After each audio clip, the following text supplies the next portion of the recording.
안녕하세요. 변방의 웹소 작가입니다. 제가 유튜브에 영상 올리고 싶다고 질문을 어저께 좀 받아봤어요. 그래서 그 질문들에 대해서 오늘 이야기해보자 할 건데요. 영상을 만들기 전에 저를 모르시는 분들을 위해서 짧게 소개를 하자면 저는 로맨스 소설을 위주로 적고 있는 웹소설 작가고요. 약 만 6년 정도에 걸쳐서 25종의 25종 좀 더 될 것 같아요. 그 정도의 소설을 적었고 보통은 현대 로맨스 그리고 몇 종의 로맨스 판타지도 적었던 작가입니다. 막 잘 나가는 작가는 아니지만 제가 유튜브를 시작하면서 이렇게 다른 분들과 정보도 공유하고 이야기도 나눌 수 있게 되어서 정말 만나서 반갑습니다. 그런데 제가 질문을 받아보았는데 가장 많은 질문을 받은 게 제가 어떻게 해서 로맨스 소설을 쓰게 됐는지에 대해서 가장 궁금해하시는 분들이 많아서 오늘은 그 얘기, 제 출발에 대해서 얘기해 보겠습니다. 약 7년 전의 얘기인데요. 제가 당시에는 직업이 있었습니다. 그래서 외국에 3개월 정도, 3개월에서 6개월 정도 체제할 일이 있었어요. 근데 거기를 가보니까 정말 아무것도 없는 진짜 허허벌판에 딱 제가 근무하는 곳만 있는 그런 곳인 거예요. 그래가지고 여기를 가서 평소에 9시부터 5시까지는 그냥 근무를 하는데 그 다음에 5시 이후에 할 게 없어요. 근데 지금은 그렇지 않지만 7년 전 당시에는 여기가 인터넷이 되게 안 되는 외국의 어느 곳이었었어요. 그래서 인터넷도 영상을 보려면 뭐 1시간짜리 영상을 보려면 4시간은 받아야지 1시간 정도 영상을 볼 수가 있는 거예요. 할 게 없는 거예요. 그렇다고 제가 뭐 책을 가져간 것도 아니고 그래서 당시에는 전자책이라는 것도 몰랐어요. 할 게 없어서 고민을 하고 있으니까 제 친구가 당시에 로맨스 소설 작가였고 지금도 로맨스 소설 작가를 하는 고등학교 동창이 있었습니다. 그래서 이 동창 친구가 예. 로맨스 소설이라는 게 있는데 그거 좀 읽어보렴. 그리고 한번 써보렴. 그거는 읽는데 데이터도 필요 없으니까 뭐 정말 텍스트 데이터가 얼마나 되겠습니까? 데이터가 얼마 안 되니까 그걸로 한번 읽어보렴 해서 제가 들어갔어요. 그 사이트에. 그 사이트의 이름이 지금은 많이 안 쓰시는 사이트라 뭐 얘기를 안 하지만 무료 연재를 하는 곳이었어요. 무료 연재와 유료 연재를 다 하는 곳이었는데 거기서 읽어보니까 얼추 다 재미가 있어요. 와 이런 세상도 있네 이렇게 생각해서 며칠 읽다가 한번 써봤어요. 1화를 올렸는데 댓글이 한 2개 달렸어요. 아 신난다 해서 계속 연재를 했어요. 계속 연재를 했더니 한 20화 정도 됐을 때 메일이 하나 딱 온 거예요. 뭐뭐뭐뭐 출판사입니다. 출간을 하지 않으시겠어요? 저는 출간이 뭔지도 몰랐습니다. 물론 출간이라는 단어는 알고 있었죠. 근데 이게 종이책이 아니고 전자책으로 나간다는 거예요. 저는 그 당시에 전자책에 대해서 전혀 알지 못하던 사람이었거든요.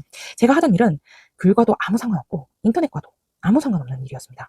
그래서 어쩔 수 없이 이게 뭔지 몰라서 친구한테도 물어보고 뭐 인터넷 검색도 하고 그렇게 하다가 잘 정보가 없어서 그래 그럼 여기에 맡겨서 한번 출간을 해보자. 이렇게 해서 출간을 하게 된 게 처음이었습니다.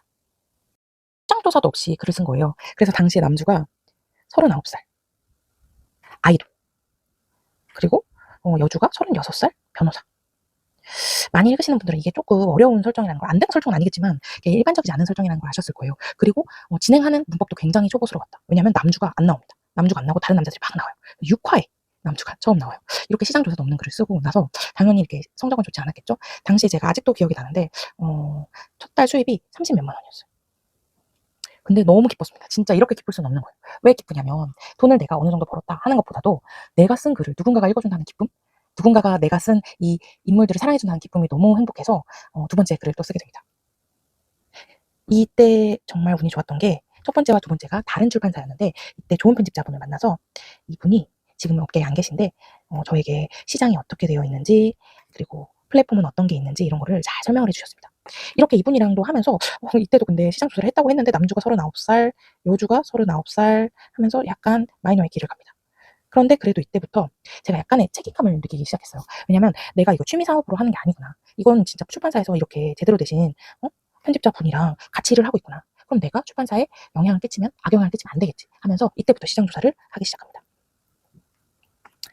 그래서 제가 자주 듣는 얘기가 제가 전혀 제 직업은 원래 직업은 지금은 전업 작가인데 원래 직업은 전혀 글이랑 상관없고 인터넷이랑도 상관없고 그런 삶을 보내왔어요. 물론 책은 좋아했고 어렸을 때 책 소녀였지만 그래도 이렇게 배경 백그라운드가 없는 상태에서 글을 썼는데 이래도 내가 글을 쓸 수 있습니까? 하면 쓰실 수 있어요.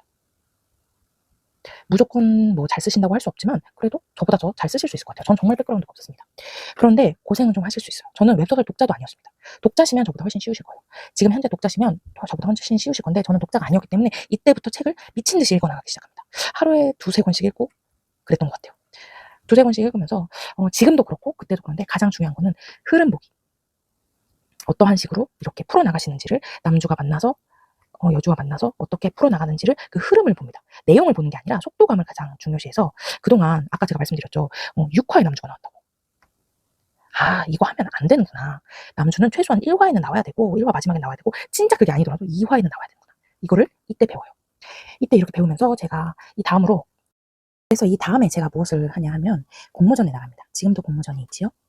이 공모전에 나가서 드디어 제가 39살 남주도 버리고 6화에 나오는 남주도 버리고 이제는 남주가 1화에 등장해서 빠르게 진행하는 소설을 유료연재를 적기 시작합니다.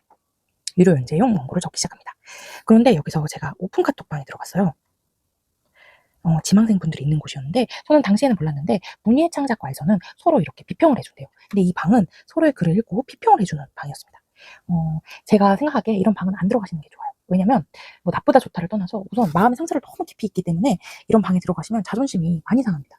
물론 성장을 할 수도 있겠지만 저는 저 자신을 지키는 게 되게 중요한 일이라고 생각하기 때문에 어쨌든 간에 저는 당시에 그런 걸 몰랐고 이런 방에 들어가서 제 글을 읽어주세요. 이렇게 부탁을 드렸습니다. 근데 거기에 오랫동안 웹소설을 쓰셨다는 지망생분이 있으셨어요. 그분은 또 이제 책도 많이 읽고 그러신 분이었는데 이분이 제 글을 읽어주겠다고 하시는 거예요. 그래서 너무 감사하게 읽고 부족한 부분을 알려주시면 제가 고쳐나가겠다 이렇게 말씀을 드렸는데 그분이 딱 제게 하신 말씀이 당신은 재능이 없다. 고칠 수가 없다. 시간 낭비다.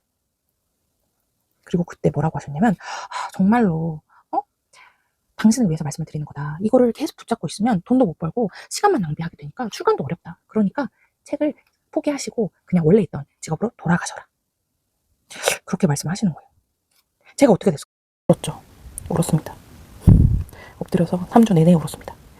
이때 제가 이미 시작한 지 1년은 안 됐어도 가까이 됐을 텐데 재능이 없대 나는. 하긴 지금까지 돈을 못 벌기는 했어. 내가 지금까지 들인 시간 하면 시급 안 나오긴 해. 근데 어떡해. 난 이미 로맨스를 사랑하게 되었는데. 근데 난 재능이 없대. 재능이 없대! 하면서 3주를 누워서 울었습니다. 그러다가 어느 날 친구에게 말을 했어요. 친구야, 나는 재능이 없어. 그래서 이제 그만 쓰려고. 그때 당시에 웹소설 작가를 하고 있던 제 친구, 또 지금도 작가를 활발히 하고 있는 제 친구가 말합니다. 뭔 소리야. 네가 재능 있고 없으면 독자가 판단하는 거야. 다른 지망생도 다른 작가도 아니고 출판사도 아니고 독자가 판단하는 거기 때문에 네가 앞서서 사람들이 나한테 재능이 없대. 이렇게 우울해할 필요가 없어. 인정받으면 되는 거야. 이렇게 말을 해줍니다. 제가 약간 잡초 같은 스타일이에요. 그래서 밟히면 더 열심히 해야 될까? 그래. 나 재능 없어? 재능 없어? 더 노력할 거야. 그러면서 이때부터 제가 다행히 돌아갈 수 있는 직업이었어요. 원래는. 지금은 돌아가기 좀 늦었는데 그래서 3년은 미친 듯이 해보고 그래도 안 되면 돌아가자. 3년 동안은 뒤도 돌아보지 말고 열심히 하자. 그래서 진짜 열심히 글을 적었습니다. 제가 지금은 1년에 1종에서 3종 정도 내고 있는데 당시 진짜 많이 냈던 해는 6종을 냈고 밥 먹는 시간 빼고는 거의 글을 썼습니다. 밥이랑 자는 시간 빼고는 정말 건강을 갈아서 글을 썼고 인풋을 하고 공부하고 그것밖에 안 했던 것 같아요. 인간관계도 없어지고 막 그랬던 기억이 납니다. 그렇게 열심히 해서 제가 지금 6년 동안 횟수로 7년 동안 자리를 잡았는데 재능이 없었고 글도 써본 적이 없었고 하지만 노력을 했기 때문에 어느 정도 살아남았는데 결국은 3년을 다 채우지 않았습니까? 그 얘기는 어느 정도 살아남았다는 거가 되는데 그때 누군가의 글에 대해서 쉽게 판단하지 않으셨으면 좋겠어요. 그게 다른 사람의 글이든 내 자신의 글이든 난 재능 없어. 난 재능 있어. 어느 쪽으로도 판단하지 말고 내가 할 수 있는 만큼의 일을 하시는 게 가장 좋지 않을까 싶습니다. 저한테 질문 주셨던 분들 중에 이렇게 어떻게 해서 웹소설 작가를 시작하셨냐 이렇게 질문 주셨던 건 지금 웹소설 작가를 시작하시고 싶은 분들이 있으셨겠죠? 그때는 지금이랑 좀 방식이 달랐습니다. 그때는 무료 연재를 하면 출판사가 메일을 보내는 방식이었어요. 그런데 지금은 작가가 먼저 글을 써서 메일을 보내는 방식입니다. 자, 그러면 어떻게 해야 될까요? 1번, 시장조사를 합니다.